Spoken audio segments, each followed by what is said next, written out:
여러분 안녕하십니까? 2019년 12월 31일 화요일 신문사설 비평을 시작하겠습니다. 먼저 사면 관련된 사설입니다. 조선일보는 폭력시위 한상균 결국 사면 민노총 세상이라는 제목의 사설에서 광노현 전 서울교육감, 이광재 전 강원지사, 밀양 송전탑 제주해군기지, 세월호 사드반대 폭력시위 관련자 사면한 부분을 비판하고 있습니다. 중앙일보는 진영 지키기를 위한 코드 사면 유감이다라는 제목의 사설에서 폭력사범 한상균, 진보교육감 광노현 사면, 정권 연장을 위한 촛불 청구서 화답 비판 일다 이렇게 썼네요. 동아일보는 민노총 정교조 등 내편 위주로 생긴 기울어진 사면이다. 역시 똑같은 논조를 비판하고 있습니다. 문재인 정부는 자신들과 가까운 인사들을 사면하기 위해 한상균 민노총 전 위원장을 끼워 넣었을 뿐입니다. 물론 민노총 후반기에 국정에 협조해 달라면 손을 내민 것이라고도 볼 수 있습니다. 사면을 받은 한상균 위원장은 1월 6일 내년 1월 6일 공장 복귀하기로 되어 있으나 회사로부터 일방적인 휴업 조치로 거부당했습니다. 사실은 사면은 끼워넣기 식이고 실질적으로는 기만이라고 할 수 있습니다.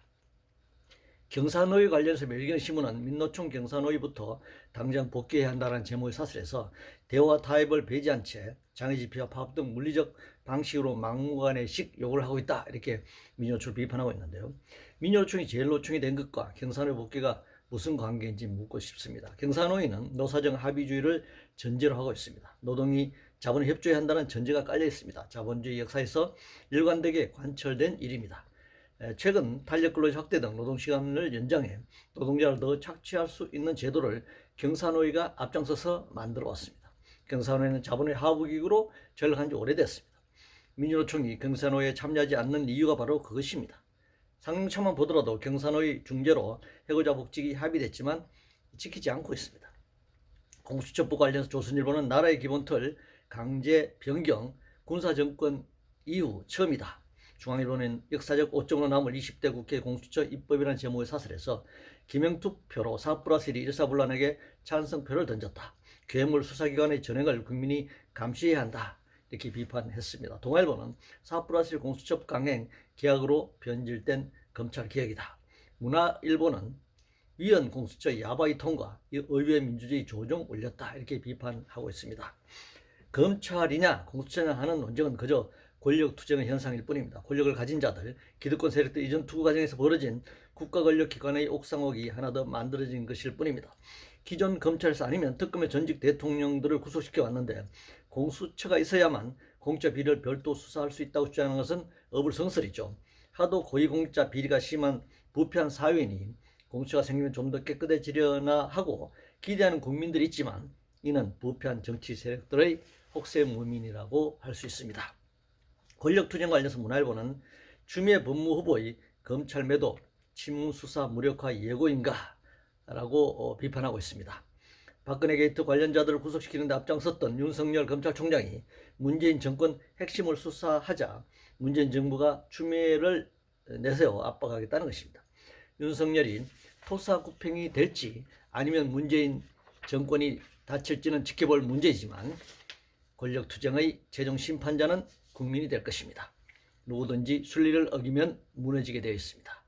전기요금 관련해서 문화일보는 전기요금 특례 할인 폐지, 탈원전 국민부담 시작일 뿐이다 라고 지적했습니다.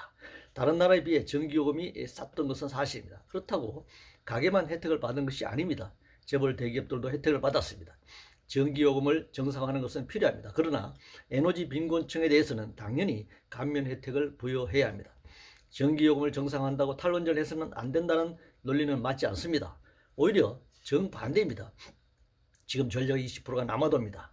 전기요금을 올리면 더 남아돌 가능성이 높으므로 탈원전하는 방향과 맞습니다. 전기요금 때문에 탈원전을 해야 하는 것이 아닙니다. 지향을 막기 위해 탈원전을 하고자 하는 것입니다. 경제 관련해서 조선일보는 57년 만에 일본의 뒤진 성장률, OECD 꼴찌된 한국경제, 매일경제신문은 기업이 정치에 발목 잡혀있던 경제단체장들의 절규를 싣고 있습니다. 경제 성장률은 낮아질 수 있습니다. 그동안 고도 경제 성장의 조정기라고 볼 수 있습니다. 경제 성장률이 낮다고 경제가 꼴찌란 주장은 공격을 위한 말장난입니다. 한국 경제는 OECD 국가 중 상위권에 속합니다. 재벌들이 정부에 요구하는 것은 규제를 풀고 지원은 확대하라, 그런 것이죠. 한국 정치는 기업 발목을 잡는 것이 아니라 기업을 위해 복무해 왔습니다. 특히 재벌 대기업이 성장할 수 있도록 제도적 물적 지원을 해왔습니다. 노동자가 죽든 말든 기업 살리기에 몰두해 온 것입니다.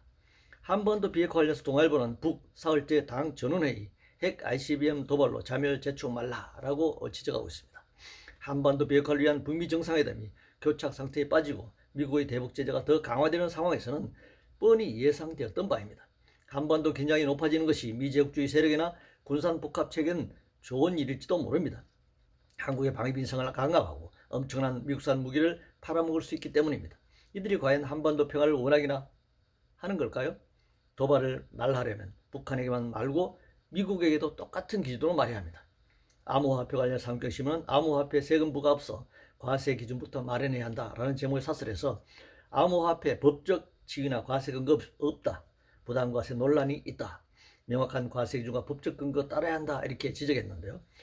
조세부가 일일이 법을 만들어야 할 일이 아닙니다. 소득 있는 곳에 과세 있다는 원칙에서 있는 법조항을 적용하면 되는 것입니다. 금융투기자원에 대한 과세는 철저하게 해야 합니다. 그들은 본사를 면세지역에 두고 국내에 들어와서는 실질적인 영업주를 둔 뒤 돈을 벌고 세금을 내지 않고 있습니다. 그리고 순식간에 먹튀하고 있습니다. 철저하게 조사하고 밝혀내서 조세를 부과해야 합니다. 국회 관련 산경신문의 20대 같은 국회는 다시 없어야 싫다, 정치인들은 듣고 있나 라고 지금 인용했는데요. 전직 관료들, 폴리패스들이 한 말씀씩 지금 하고 있습니다. 지금 국회가 이전 투구로 변한 것은 기득권 내부의 권력 투쟁일 뿐 노동자 서민의 삶과는 무관합니다. 소위 정치인들을 질타하는 사람들 모두 그런 정치인들과 함께 오늘날의 정치 경제 상황을 만든 사람들입니다. 복지 관련 산경신문은 지자체들은 복지 아닌 일자리 창출 경쟁에 나서야 한다라는 제목의 사설에서 지방재정 부실한데 현금복지 전염병처럼 급속 확산되고 있다, 이렇게 지적했습니다. 지방자치단체가 공기업이 아닌 이상 투자를 늘려 일자리를 만들 수 있는 게 아닙니다. 공공기관에 필요한 일자리는 늘려야겠지만 무조건 일자리 창출을 할 수는 없습니다. 당연히 지자체는 국세지원이나 지방세로 필요한 분야에 배정하게 됩니다. 오히려 투자를 통한 일자리보다는 다양한 형태의 복지에 지출한 측면이 강합니다. 그런 과정에서 개인이나 가게에 직접 지불하기도 하죠. 지자체가 무리하게 일자리 창출을 위해 토목 건축 사업을 한다면 예산 낭비나 환경 파괴 등을 초래할 것입니다. 일자리가 필요하다는 이유로 무조건 기업을 유치하는 과정에서 세금 면제, 환경 파괴 등 사회적 불평등과 손실을 초래하기도 합니다. 매우 신중해야 할 일입니다. 선거권 관련해서 멸경신문은 18세 선거권 균형 잡힌 민주주의 교육이 중요하다, 이렇게 말했습니다. 선거 연령을 19세에서 18세로 하향한 것 자체가 민주주의 진전입니다. 유럽은 17세인 경우도 있습니다. 이제 할 일은 선거권과 피선거권 연령을 일치시키는 것입니다. 국회의원 25세, 대통령 40세 제한은 또 폐기돼야 합니다. 투표권을 확대하는 것이 민주주의입니다. 균형적인 민주주의 교육 운운하는 것이야말로 교조주의라고 할 수 있습니다. 이상으로 2019년 12월 31일 화요일 신문사설 비평을 모두 마치겠습니다.